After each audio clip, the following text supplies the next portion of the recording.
Гэргийдээ битгий уурал. Гэнэт амьдралд чинь гэгээ татуулж ирсэн хүн цэцэг. Гэнэн хонгор үрий чинь тээж төрүүлсэн сүүн цэцэг. Ганцхан олдох залуунасаа чамдал зориулсан бэр цэцэг. Гал шиг ассан залуунасандаа эр хүн та омголон байж болно. Харцнаас нь хайр гэрэлтэг гэргийдэл хязээж битгий уурал. Чамд өгсөн хайр нь ямар агуу билээ бодоод үз. Чанга дуугаар битгий уурал. Зочсондоо дэлбэгээ хомчихдаг юм. Чиний төлөө цохлох тэр зүрх рүү хатууг битгий хэл.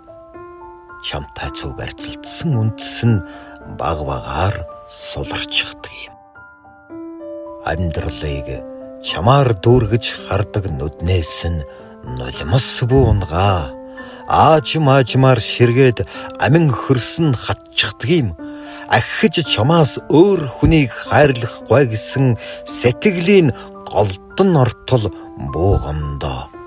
Амьсгалаар чинь ургаж байсан дэлбэн нэгээр унчихдаг юм. Тийм болохоор эр хүн та сайн бодоод үз. Бүсгүй хүн чинь яг л цэцэг шиг. Тансаг сайхан нүд алдам гоёмсог хэрнээ хамгийн эмзэг байдаг юм шүү. Тэнгэр заяат эрчүүд минь гэргийдэл хязээж битгий уурал.